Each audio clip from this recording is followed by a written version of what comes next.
ಒಂದು ಅದ್ಭುತವಾದಂಥ ಚಲನಚಿತ್ರವನ್ನು ನಾನಿವತ್ತು ವೀಕ್ಷಣೆ ಮಾಡಿದ್ದೀನಿ.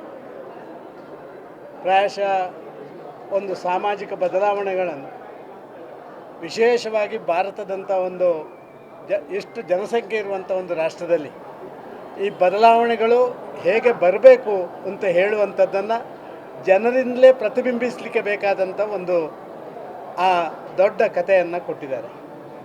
ಹೇಗಿತ್ತು, ಹೇಗಾಗಿದೆ, ಹೇಗಾಗ್ಬೋದು ಅಂತ ಹೇಳುವಂಥದ್ದನ್ನು ಒಂದು ರೀತಿಯಲ್ಲಿ ಪ್ರತಿಯೊಬ್ಬ ಕೂಡ ಆಲೋಚನೆ ಮಾಡಿ ಭವಿಷ್ಯದ ತನ್ನ ಜೀವನದ ಹೆಜ್ಜೆಯನ್ನು ಮುಂದಿಡಬೇಕಾದಂಥ ಒಂದು ರೀತಿಯ ಕಥನ ಇದು ಅಂತ ನಾನು ಭಾವಿಸ್ತಾ ಇದ್ದೇನೆ. ಅದು ಮ್ಯೂಸಿಕ್ ಇರ್ಬೋದು, ಅದು ಡೈರೆಕ್ಷನ್ ಇರ್ಬೋದು, ಅದು ಆ ಸನ್ನಿವೇಶಗಳಿರ್ಬೋದು, ಇದೆಲ್ಲವೂ ಕೂಡ ಅದ್ಭುತವಾಗಿ ಮೂಡಿಬಂದದ್ದು. ನಾನು ಭಾರಿ ಸಿನಿಮಾಗಳನ್ನು ನೋಡಿದ್ದೀನಿ, ಆದರೆ ಲಹರಿಯವರ ಇಂಥ ಒಂದು ಅದ್ಭುತವಾದಂಥ ಆ ಸೆಟ್ಟಿಂಗ್ಸು ಇದನ್ನು ನೋಡಲಿಕ್ಕೆ ಸಾಧ್ಯವೇ ಇಲ್ಲ. ನಾನು ಹೇಳುವಂಥದ್ದಿಷ್ಟೇ, ಸಾಮಾಜಿಕ ವ್ಯವಸ್ಥೆಯಲ್ಲಿ ಸತ್ಯ ಸಂಗತಿಗಳನ್ನು ತೋರಿಸುವವರ ಸಂಖ್ಯೆ ಕಡಿಮೆ. ಆ ಸತ್ಯ ಸಂಗತಿಗಳನ್ನೇ ತೋರಿಸಿದ್ದಾರೆ.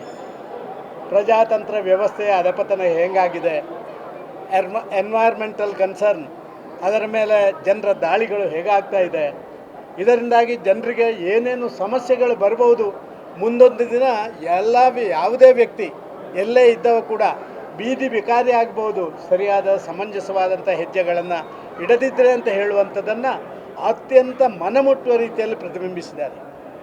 ನನಗೆ ಅನ್ನಿಸ್ತಾ ಇರುವಂಥದ್ದು, ನಿಜವಾಗಿ ಈ ಸಿನಿಮಾದ ಬಗ್ಗೆ ಏನಾದರೂ ಒಂದು ಹೇಳಿಕೆಗಳನ್ನು ಕೊಡಬೇಕಾದ್ರೆ ಇನ್ನೊಂದು 4 ಸರಿ ಯಾರು ನೋಡಬೇಕು ಸರ್. ಒಂದು ಸರಿ ನೋಡಿ ಯಾವುದೇ ಒಪಿನಿಯನ್ ಕೊಡುವಂಥದ್ದು ಭಾರಿ ಒಳ್ಳೆಯ ಒಪಿನಿಯನ್ ಆಗಲಿಕ್ಕಿಲ್ಲ ಅಂತ ಹೇಳುವಂಥ ನನ್ನ ಭಾವನೆ. ನಮ್ಮ ಮಿತ್ರರಾದ ಲಹರಿ ವೇಲೆಯವರು ನಮ್ಮನ್ನು ಬರಲೇಬೇಕು ಅಂತ ಹೇಳಿದರು. ನನಗೆ ಇವತ್ತು ನಿಜವಾಗಿ ಒಂದು ಒಳ್ಳೆಯ ದಿನ ಅಂತ ನಾನು ಭಾವಿಸ್ತಾ ಇದ್ದೇನೆ. ಈ ರೀತಿಯ ಚಿತ್ರಗಳು ಬರಬೇಕು. ಸಾಮಾಜಿಕ ಪರಿವರ್ತನೆ ಕೇವಲ ಭಾಷಣದಲ್ಲಿ, ಘೋಷಣೆಯಲ್ಲಿ ಆಗುವುದಿಲ್ಲ. ಮಾನಸಿಕ ಪರಿವರ್ತನೆಗಳನ್ನು ಮಾಡಬಲ್ಲಂತಹ, ಮನಮುಟ್ಟುವಂಥ ಆ ಚಿತ್ರೀಕರಣದ ವ್ಯವಸ್ಥೆಗಳು ಒಬ್ಬ ವ್ಯಕ್ತಿಯ ಮನಸ್ಸನ್ನು ಬದಲಾವಣೆ ಮಾಡಲಿಕ್ಕೆ ಸಾಧ್ಯ. ಆ ರೀತಿಯ ಒಂದು ಚಲನಚಿತ್ರ ಇವತ್ತು ಮೂಡಿ ಬಂದಿದೆ. ನಾನು ಉಪೇಂದ್ರರಿಗಂತೂ ಅದು ಹ್ಯಾಟ್ಸ್ ಆಫ್ ಅಂತ ಹೇಳುವಂಥದ್ದು ಭಾರಿ ಸಣ್ಣ ಶಬ್ದ ಆಗುತ್ತೆ. ಅವರಿಗೆ ನನ್ನ ಅಂತರಾಳದ ಮನಪೂರ್ವಕವಾದಂಥ ಅಭಿನಂದನೆ, ಕೃತಜ್ಞತೆ ಸಲ್ಲಿಸ್ತಾ ಇದ್ದೇನೆ. ನಾನು ಅವರನ್ನು ಭೇಟಿ ಮಾಡಿದ್ದೆ. ಈಗ ಸುಮಾರು ಒಂದು 10 kg ಕಳ್ಕೊಂಡಿದ್ದಾರೆ ಅನ್ನೋಂಥ ಗೊತ್ತಿಲ್ಲ, ಆ ರೀತಿ ವ್ಯವಸ್ಥೆಯಲ್ಲಿ ಆಗಿದ್ದಾರೆ. ಇದನ್ನು ಮಾಡಬೇಕಾದ್ರೆ ಖಂಡಿತವಾಗಿಯೂ ಒಬ್ಬ ವ್ಯಕ್ತಿ ತನ್ನೆಲ್ಲ ಸರ್ವೋತ್ಸವವನ್ನು, ಅದು ಮಿದುಳಿನಿಂದ ಹಿಡಿದು ತನ್ನ ಶಾರೀರಿಕ ವ್ಯವಸ್ಥೆಯನ್ನು ಎಲ್ಲವನ್ನ ಅದಕ್ಕೆ ವಿನಿಯೋಗ ಮಾಡಿದ್ದಾರೆ ಅಂತ ಭಾವಿಸ್ತಾ ಇದ್ದೇನೆ. ಅವರಿಗೆ ದೇವರು ಇನ್ನೂ ಹೆಚ್ಚು ಶಕ್ತಿಯನ್ನು ಕೊಡಲಿ. ನಮ್ಮ ಲಹರಿ ವೇಲುವರಿಗೆ, ಅವರಿಗೆಲ್ಲ ಈ ರೀತಿ ಕೊಟ್ಟರೆ ಸಾಮಾಜಿಕ ಪರಿವರ್ತನೆಗೆ ಒಂದು ವೇಗ ಸಿಗ್ತದೆ ಅಂತ ನಾನು ಭಾವಿಸ್ತಾ ಇದ್ದೇನೆ.